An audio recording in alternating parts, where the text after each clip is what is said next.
Hello and welcome to the Acting Coach Network podcast. I'm your host, Savannah Madden, acting coach, award-winning theatre school owner and business coach for performing arts professionals who want more time, more income and zero burnout. My guest today is someone who understands from the inside out what it means to juggle a creative business, a team, a passion for performance and the ever-changing, often overwhelming world of social media. Audrey Elizabeth is a social media strategist who helps business owners show up online with confidence, clarity, and consistency without losing themselves in the scroll. She's the founder of Audrey Elizabeth, the social coach, where she supports clients across all industries to grow their presence and income on social media using sustainable strategies rooted in structure, not stress. But what makes Audrey's perspective especially powerful and especially relevant for so many of us here is that she's also the owner and principal of not one, but two successful performing arts schools, Elites Youth Theatre and Emerald Academy of Performing Arts. She knows what it's like to run classes, manage parents, and lead a team, all while figuring out how to show up and be visible online. This is a conversation about strategy, yes, but also about confidence, boundaries, creativity, and what it really looks like to build a business that fits you. Whether you love social media or loathe it, Audrey's approach is a breath of fresh air, calm, practical, and deeply human. Audrey Elizabeth, welcome to the Acting Coach Network podcast. Thank you so much. What an introduction. I'm very excited to be here. I just feel like I love these conversations because I don't often actually get in front to speak on social media about theatre schools as well. So I'm really, really excited to be here. Well, that's fantastic. Great to hear. I want to get straight to the point. Let's not waste any time. You have been in the performing arts world since your teens. So can you take us back to where your journey all began and how it led you to where you are now? So for me, I've always been a dancer, as a child, and I was a competitive dancer. I wasn't in the theatre world until I was about 16. Probably actually 17. So it's quite late coming into the theatre world. So I was always a dancer and I was performing a dance show and I got scouted to go into this theatre company. And within there, I was very lucky that the people that were the actual teachers, they were it was run by youth leaders and they set me for my dance teacher qualification at 16. So I lived in Ireland at the time. I'm based in the UK now. But basically I was able to become a qualified dance teacher at 16, not knowing that's what I was going to do. I'm so grateful, and I think those early moments are things that stay with you, because one of my values now is to give those opportunities to my young people in my studio and send them off for qualifications and stuff, whether they use it or not.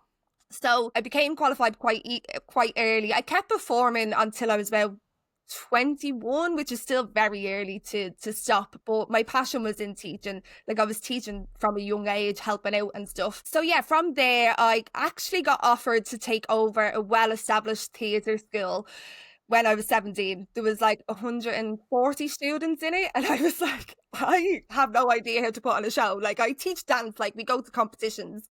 And at the time I was in the chorus of a pantomime. And the choreographer was there, was you would be crazy to turn down this opportunity. So this actual school would always belong to the community centre, and then they would employ me to run it. So I took it, but I was absolutely terrified. But it was there that I found my passion, and I'm the type of person who wants to know everything. I was I'm not just coming in as the choreographer. I want to know about lighting plots, stage it. I want to know everything. So within a year or two, I was on competitions with other theatre schools. We just took it to the next level. So I was there for years. I also opened up my own school then, where it was mainly focused on dance competitively. That was for about 12 or 13 years, and then I moved country, and honestly leaving my theatre school and my dance schools was harder than leaving my family. It was literally leaving a part of my soul in Ireland, and my gorgeous friends took it over and still run it today, which is incredible. When I first moved to the UK, I thought I was done with teaching. I went to uni actually as a mature student to study health and social care. So I moved to the UK thinking, okay, I'm going to get into this now, I'm not starting all over again. I missed it straight away. I was I don't know who I am. So I start freelancing, just teaching here and there. And I just think I was just like, no, like the way they do things isn't really my style. I'll just do one class a week. I'll set up one little local class a week.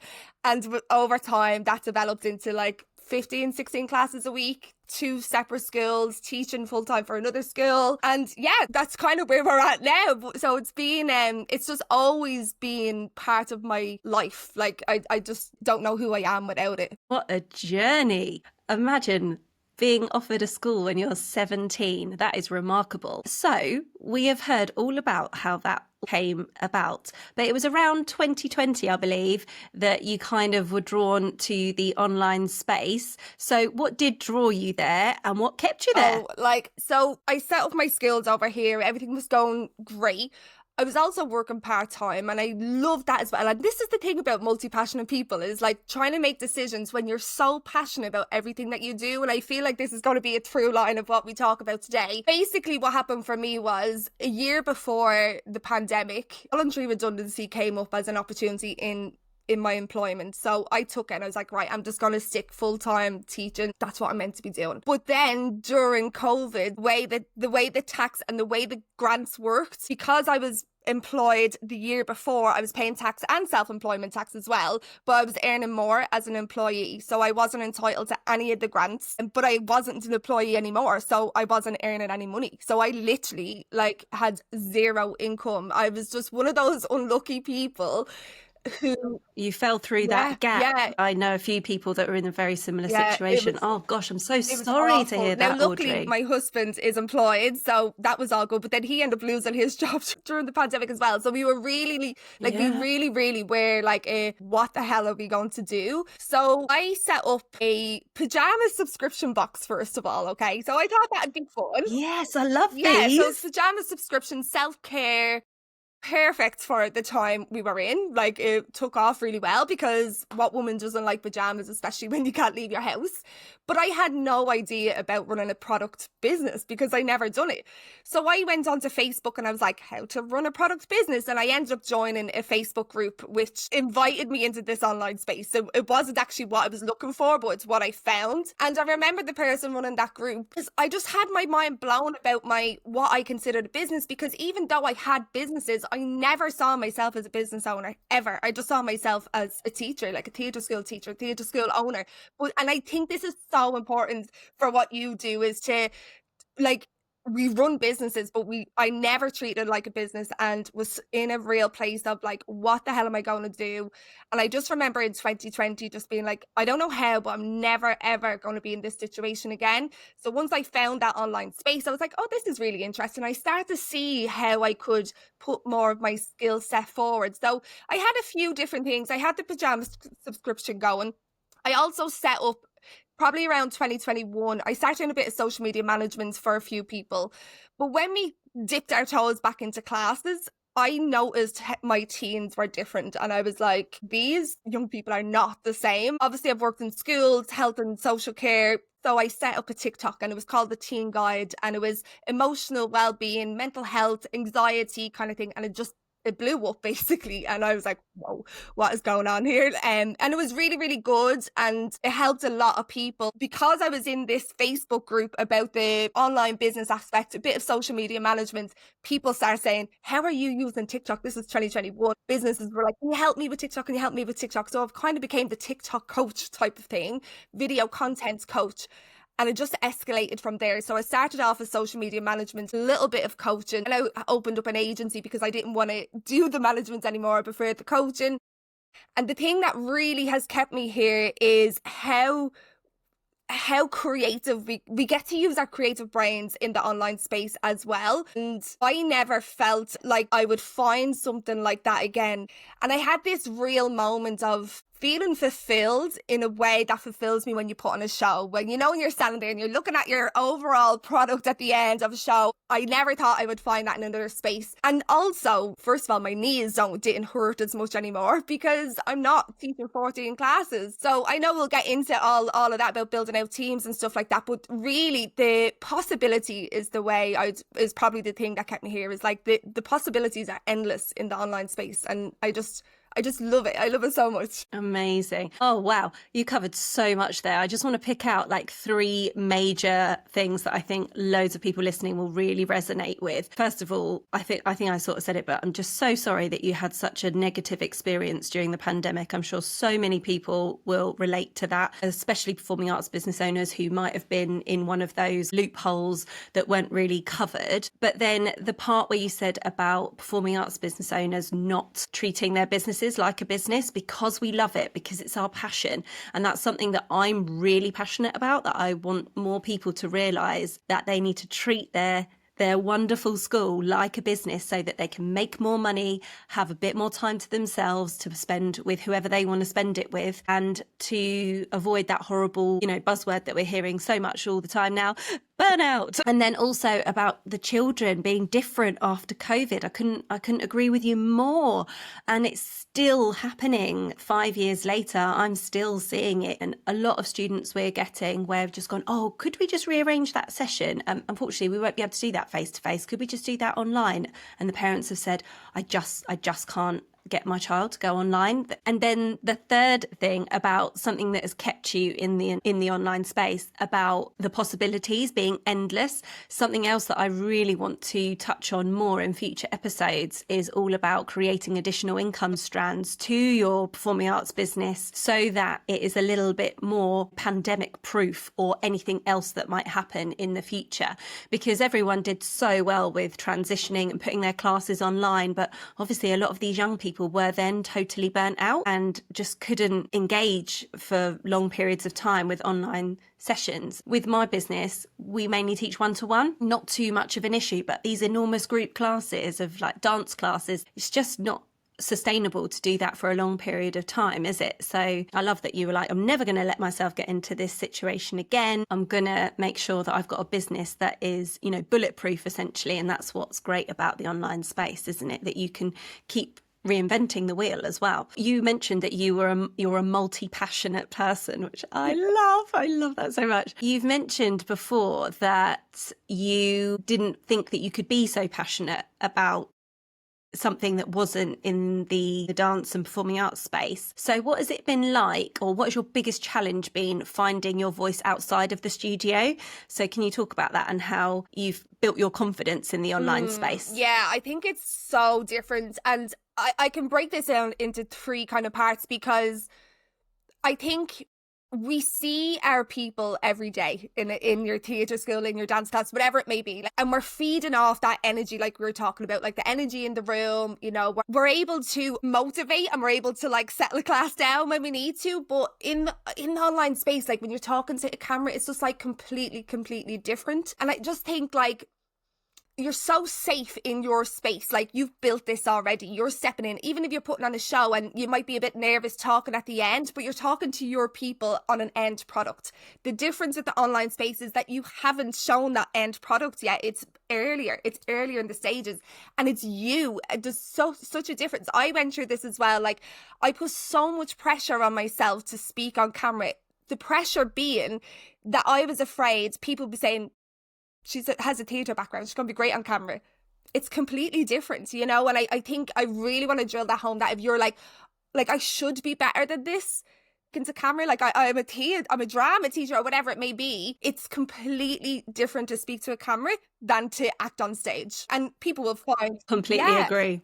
But I remember like being frustrated with myself, saying, I don't know why this is. Like I can perform in front of thousands, it's so different. But also another thing that's different about it is that, well, I'll start off where this really starts showing up for me. When I was social media manager for an online mentor, and she was quite big in the industry, and I would put forward really bold ideas, really good concepts, like something totally different, and it really worked for her and had a massive impact in her launches. When I went more into my coaching side, I didn't notice straight away that I wasn't willing to do those ideas myself. I was playing it safe, and I think that's like a key part for people who are like, even like for your theatre school, like, why can I do this and I can't do this part? Because when you're putting your face to it, it's like a new layer of vulnerability. It's like a personal brand. Putting your face as the brand is very, very different to like even showing up talking about a class that you're offering.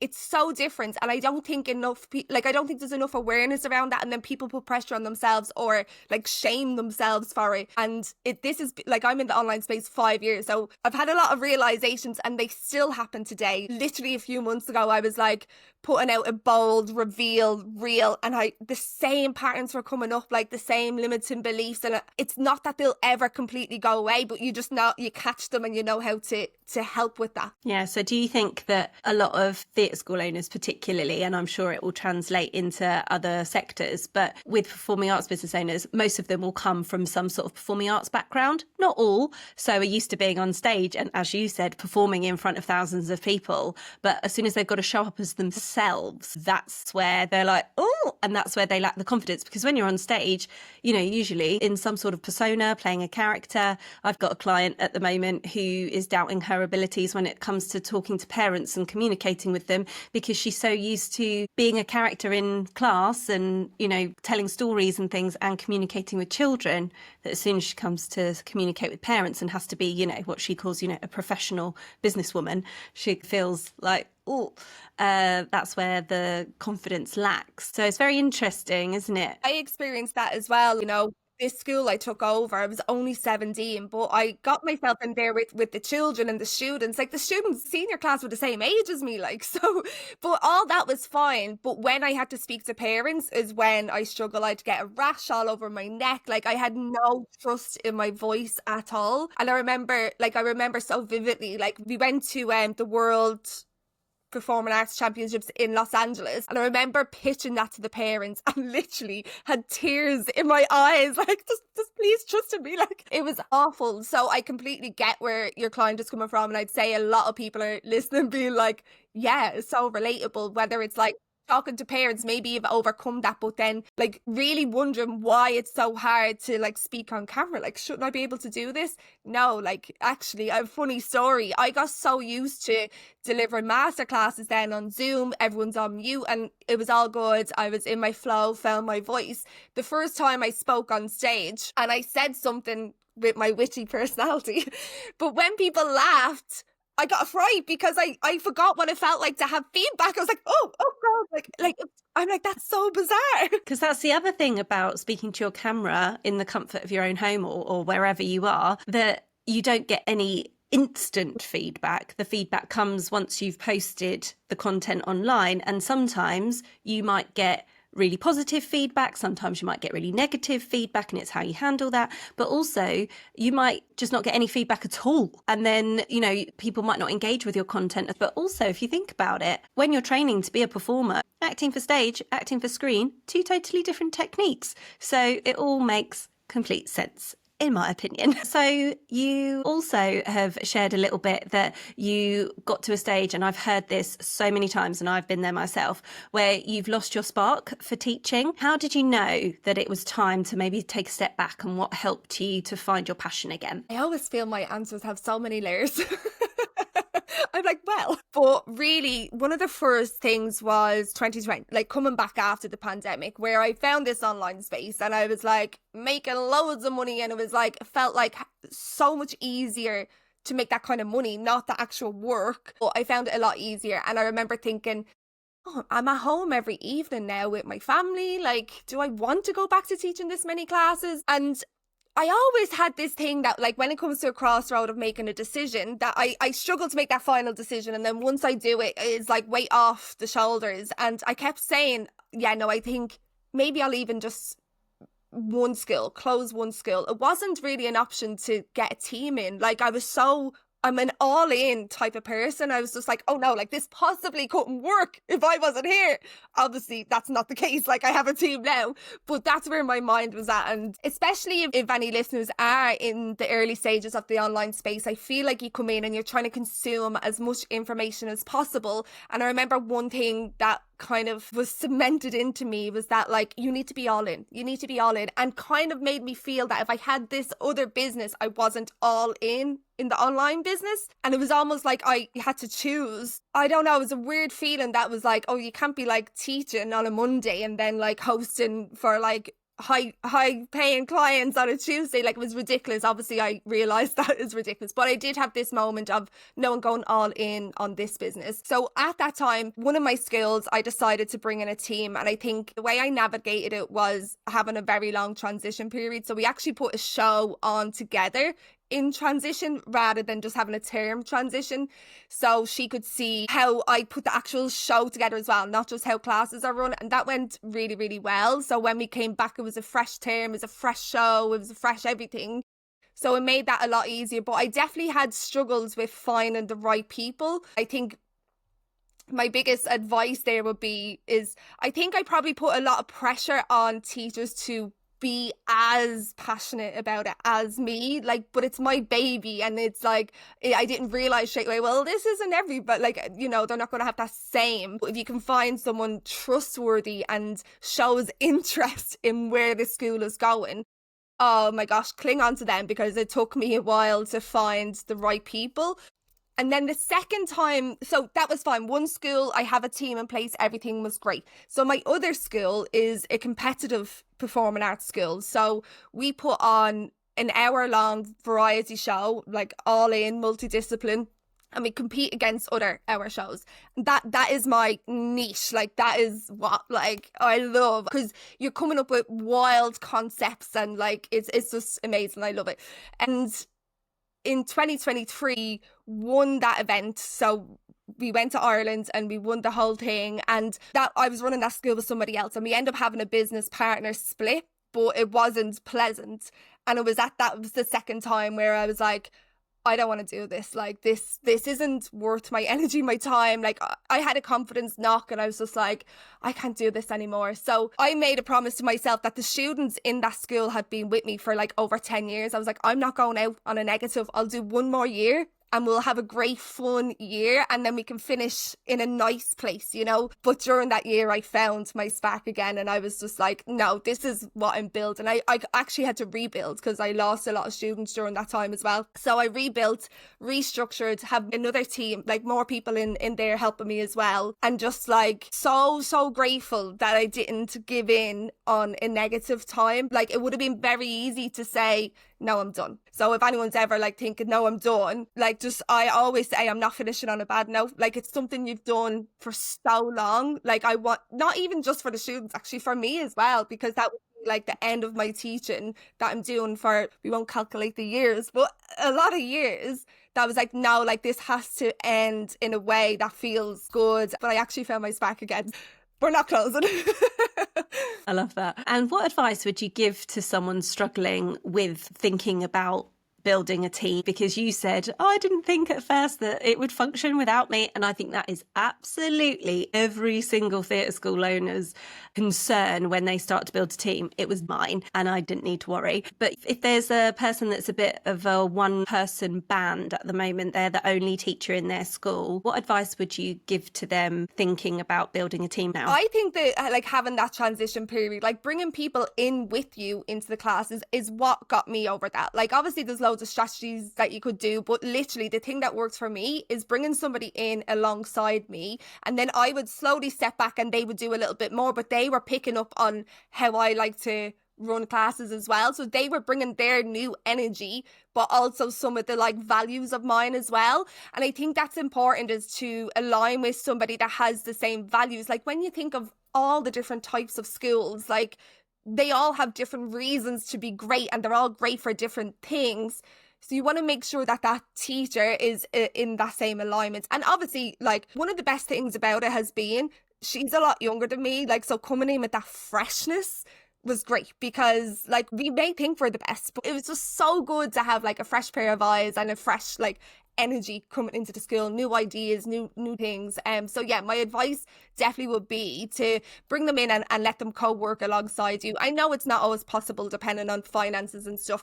I remember I put that as a suggestion in one of the Facebook forums, and like, people came at me saying, how privileged are you that like you have the finances? But that's why we need side hustles as well, because it was actually my online business that was able to support me during that transition as well. Yeah, and I'm sorry, but if you've got people coming at you saying that clearly says a lot about what position their school is in. And, you know, as you say, you've got to find all those additional income strands, and you've got to be treating your business like a business, because every new person I've brought on, I have learnt so much from them. I've become a better teacher because of having a great team of people around me, and the students have thrived because they have been able to be exposed to so many other amazing people and get that fresh energy that you're just talking about. And I use the word thrive because I really want to move on now to talk a little bit more about your social media strategy company, Audrey. So let's talk about your Thrive Zone concept.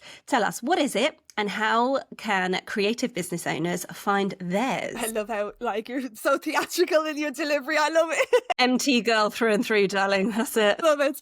Okay, so Thrive Zone is something I've only brought to the forefront this year, but it's been in my world for a long time. So clients. So I see it as not even just a concept. I see it as a movement. And we have touched on this a little bit. When I came into the online space, I had a business for years, but I was constantly chasing new strategy, new foundations, the next thing, the next thing, the next thing. It came to a point where my brain was so full of what everyone else was telling me to do that I completely lost trust in my own ideas, especially as a creative person. I was following all these rules to the point of I don't even know who I am or what to even post about anymore. So I really looked at how I overcame that to deliver this Thrive Zone. So Thrive Zone to me is when you just feel it in your bones, when you come up with an idea and you're so excited to get it out there, whether that's content, whether that's a show, whether it's choreography or an offer or whatever it may be. This is going to work for every industry, everyone,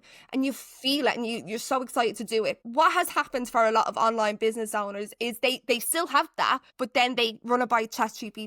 They look for inspiration. They look at other people talking about it, and slowly and surely the idea is getting watered down. So Thrive Zone is really about tapping back into that feeling, that excitement, that original idea, and how we can execute that, how we can put that into your product suite, into your content, into your messaging, whatever it may be. Maybe it's the way you want to launch something. So it really focuses on 3 core areas, and it sounds so simple, but there's a lot of psychology and stuff behind it. But it's really tapping into who you are, who the person is that you're talking to, and your unique way. Because they're after 5 years in the industry, they're the 3 things that anytime I feel stuck on something, challenge shows up, I need to lean into one of those 3 things. At the start of the year, so this was always my messaging framework. So I help a lot of clients with their messaging in particular, and it was always the messaging framework. And then earlier on in the year, I was this is actually how I live my life. These are the things that even navigating relationships. So it's not just about everything being great and rosy all the time. I'm not about that. I'm very real that challenges are still going to show up. And I even said it on this, limiting beliefs still show up, but it's what we do with it. And Thrive Zone to me is looking at the challenge that is in front of it and connecting it back to where you're going. So knowing what's on the other side of that, and is that worth overcoming then? And honestly, I use this with relationships with family. I'm this is hard. We're struggling with this a while. What's on the other side of this? Is it worth my energy? Do I want to keep fighting for it? Same if you're thinking about leaving theatre school or teaching or getting a team. Yeah, this is hard to find the right teacher, but what's on the other side of that? Is that worth it? Okay, I'm willing to keep going. And then we have the strategies in place to mend those kind of things and get clearer and have the bridge to where you want to go to. So yeah, Thrive Zone is a movement. I am so passionate about people showing up as themselves. Because I've experienced that part where I've lost a bit of myself, lost that self-trust, especially for theatre school owners. Our minds are different. Our mind is programmed differently, and trying to fit that into this framework, into this strategy. This is how you have to launch. This is how you have to post. Of course, the strategy involved. I am a strategy girl through and through, but it's just about in a way that lights you up, that feels so good to you, and you're so excited to get it out there. Amazing, because then when you're showing up as your authentic self and being you, people are going to want to buy more from you because people buy from people they know, like and trust, and all of that sort of thing. And I think it can be so noisy, can't it? It can be so noisy out there. And I think one of the niche problems that theatre school owners have as well is that they need their content to resonate with young people, but also with the parents who are going to be paying for the sessions. So it's quite a difficult target audience to get to.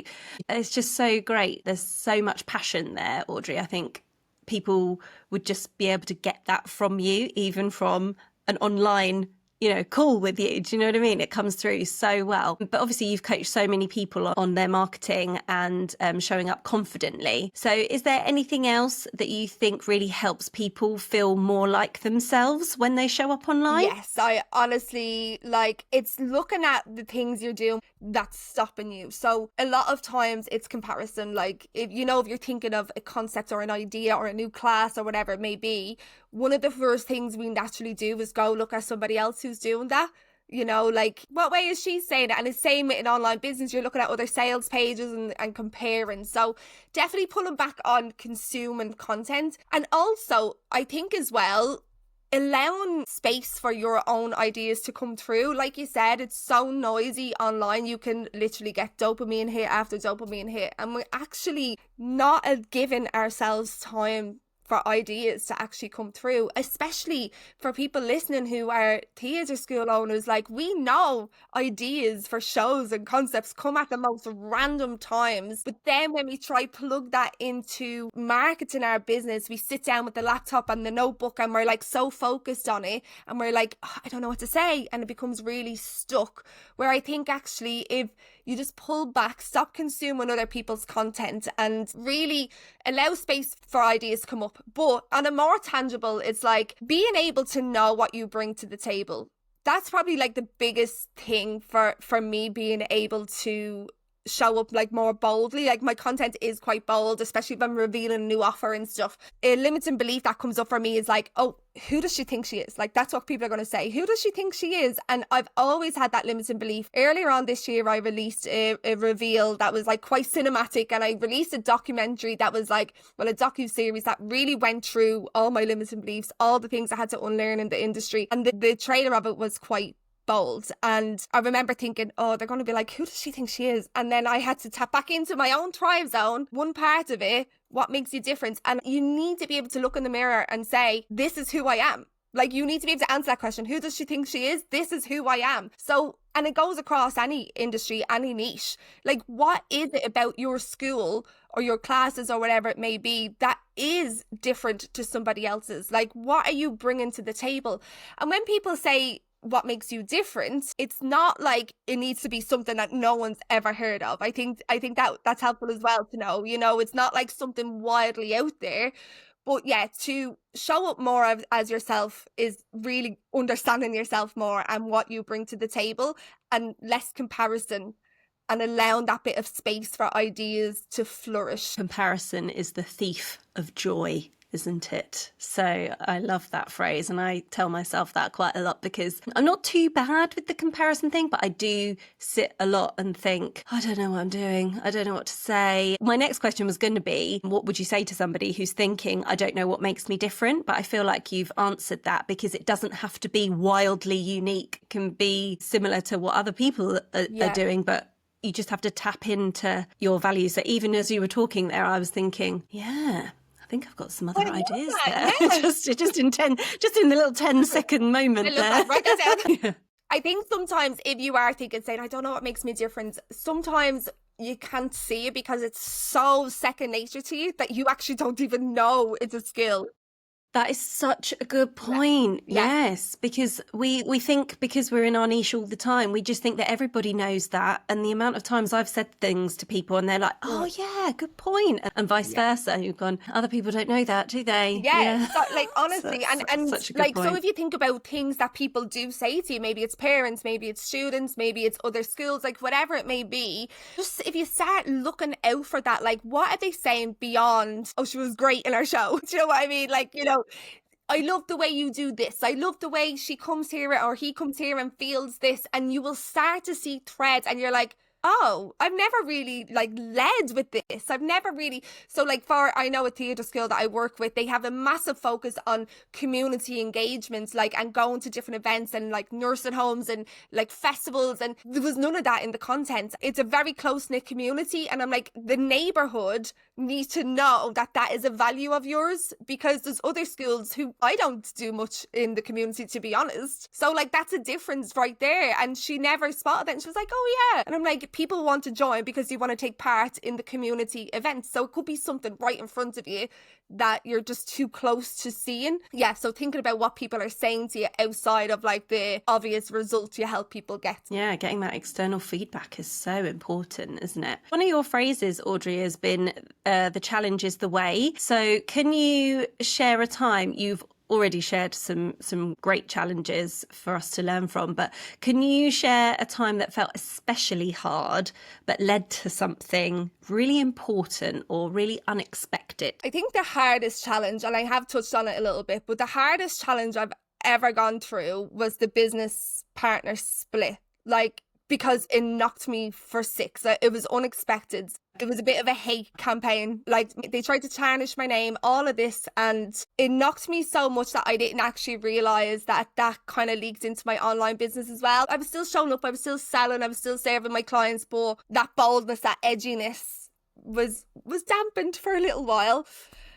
And I just remember like not understanding, like I just couldn't understand. But anyway, the thing that came out of that, not only just finding my spark, but actually, I always say a lot of my clients are giving their power away, and I gave my power away for that first initial couple of weeks when this was happening. And the best thing about it was finding how to take my power back. And that did not have anything got to do with anybody else. It was about how can I take my power back for me. And I honestly feel like that challenge, that time helps me with this Thrive Zone thing as well. Like it all fits into this. It's like, how can you take your power back and not give it away to other people? So for example, just to like really solidify that, in that time, I set up a separate TikTok account for choreographers, and I would just share ideas like if you're using this song or if you wanted to use this prop, or, you know, like just really creative ideas, because that is my thing, is like how original and creative I think. So I'm like, it wasn't even about anybody else or anything that happened, but it was actually me taking my power back. And then that fed into my studio as well. And my students are different now from the ones that were there before, and not because of the teaching or anything else, but I just think I have come in with a different energy and a different perspective on things, because this is a competition skill, so we're always striving for a win, and we got the win, but it was taken away so quickly. I really feel that one of the greatest lessons I learned there was like, it's not always about getting to the goal, it's actually the process. And the slogan, the tagline for my theatre school is, the magic is in the process. It's not just about winning that trophy, it's about the whole year we take to put on this hour-long, big, massive production. And I will never lose sight of that. And I bring that into my online business as well. Like, I have big visions, big goals, like we're moving, but I'm also so happy and so thriving in my Thrive Zone on exactly where I am now. So it's like, when we start comparing, like tying all this together, everything we've talked about, it's like, where am I giving my power away, and how can I take it back, and how can I do things for me in a way that serves me and my team, because nothing else really matters. Absolutely. What a great story. That was very powerful. I love that. So my next question is, what does resilience look like for you now? And I imagine that particular scenario really tested your resilience and showed you what resilience can look like. So how has that changed for you over the years? I suppose it's like, again, with the Thrive Zone concept, is like looking at those challenges that are worth overcoming. Like, resilience to me is that, like, it's not trying to avoid challenges and obstacles, because you're never going to get there. Like, they're always going to show up in different ways, but it's like how quick you can overcome it. Like, something a lot of my clients do is that they'll show up with a challenge, but straight away, like once we've been working together, straight away, here's what I'm doing about it. It's not like staying there. Obviously we're allowed to feel our feelings, but this is what I'm doing about it. So resilience to me is the actions. You feel your feelings, but the actions you're going to take to overcome the obstacle, and also then like what's worth overcoming and what actually just needs to be left behind in the past. Like, what's not worth dwelling over. It happens so many times in theatre schools. Like, maybe a class, like one particular class isn't filling up, and you like really want it, and you really want it, And it's like, okay, I'm putting all my energy in here. Do I want to really build this? Do I want to keep focusing on this one class? Or maybe I'll double up on this other class. And there is no right or wrong answer. It's going to be individual, I believe. So it's like, okay, this is a challenge to fill up. I'm not filling it up. This is like, how can I be resilient around this? To me, it's like, well, is that challenge worth it? Like, do we want to keep fighting on it because you know it's on the other side or not? Yeah, great point. Really well related to what a lot of people are probably struggling with. And do you think with this kind of mindset, do you think more creatives are realising their skills can translate into something bigger than just the studio or room that they teach in? I don't know. I think we need more people like you out there showing people that they can, to be honest, because Thank you. honestly, I don't know. Like, I'm not in a big network of theatre school owners, to be honest. Like, I do kind of like keep to myself kind of thing. So I don't know what the conversation is around there. But like some of the forums and stuff that I see, when people are having wobbles and having struggles and not knowing if they want to keep going, or maybe it's financial that they might have to pull back, they always say, I might just go and get a 9 to 5 or whatever. Like, I don't see somebody else saying, what else can I do? Obviously I see some, but like the majority, it's like, I might just go get a normal job, in quotes, if you're listening to this. But so I don't know is my honest answer if people are, but I hope more and more people are seeing that, because our skills are so transferable. Like, honestly, like I just think like it actually sets us miles ahead, to be honest, because if you can run a school with so many moving parts, there are many things you can do in the online industry. Absolutely. And just even putting on a show is like an initiation in itself, isn't it? Even if you're a seasoned pro, you've got so many skills. I think that it's coming. I think that people are finding their voices a little bit more, but I would love to see more theatre school owners being more open about what the struggles are that they're facing and what other skills they can show that they've got, and just being a bit more confident and proud of what they've achieved. But my other mission is to get people earning more money and being less busy so that they're delegating more to other people. Sorry, can I ask? So go on, so go for it. Like, is your main thing helping people set up extra businesses or building the business that they have? Mainly building the business that they have, but something I want to move into in the future is the ones where maybe they've hit a bit of a ceiling and there's not much more growth to be had, i.e. the next step would be to franchise, but they don't want to do that. And then looking at different ways to diversify their school and how they could have some other sort of passive income. Because, you know, imagine all the lesson plans that are out there that are just sitting in people's inboxes or sitting in people's Google Drives that aren't being used by anybody else, that could be sold, for example. But a lot of theatre schools, I think, could be a lot more profitable, and a lot more teachers could be less burnt out if they delegated more jobs to people that are much better at them. For example, the admin side of things, marketing, social media. I always think that the theatre school owner should be the one showing up in the content, but you don't have to be the face in every single piece of content that you post. And you could be filming it, but someone else could be helping write the copy and scheduling it all for you, couldn't they? Which I don't need to tell you about that, because that's your realm. As a theatre school owner, you wear so many hats, don't you? You're the first port of call, but you should have somebody doing your accounts, you should have somebody doing your marketing, replying to emails, and if you're still teaching, you know, and you should just be focusing on the teaching bit and then recruiting that team. That's where I'm at with where people should be, so that they can enjoy their life and not be chained to their job all day, every day. But if you could give one piece of advice, Audrey, because we're going to sort of wrap things up now, if you could give some advice to a fellow creative who's feeling stuck or unsure right now, what would it be?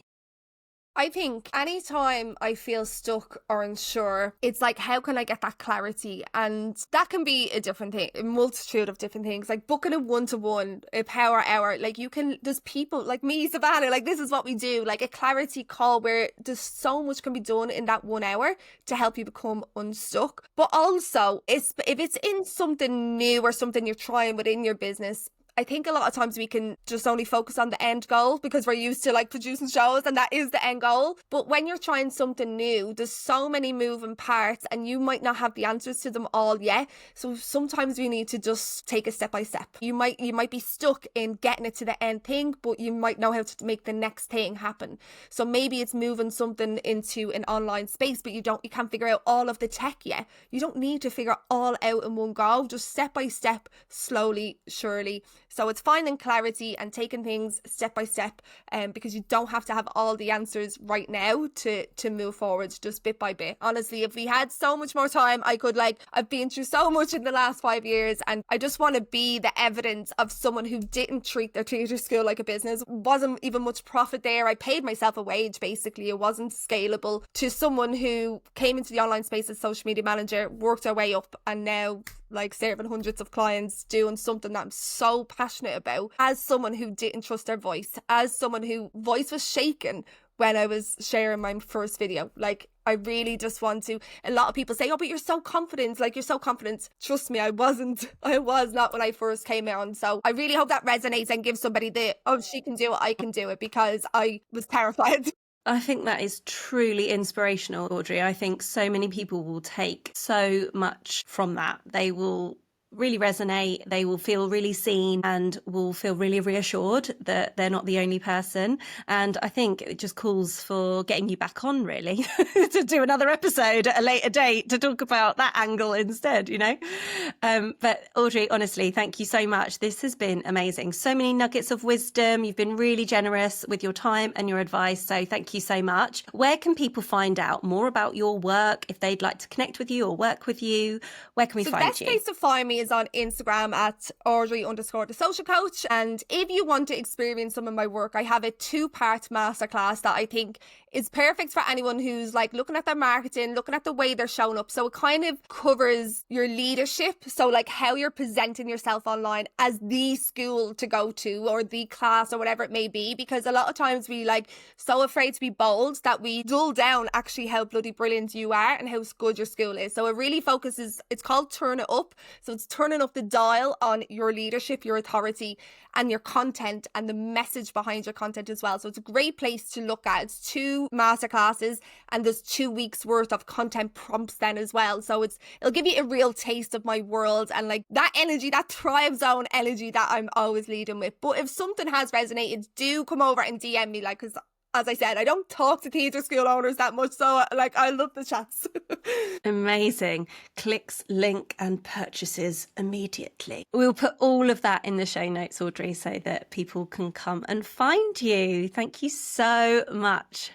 Thank you. And thank you so much for listening to this episode of the Acting Coach Network podcast. If you loved what you heard, make sure you're following. And if you've got a moment, I'd love for you to leave a quick review or share the episode with someone else in the industry who might need it.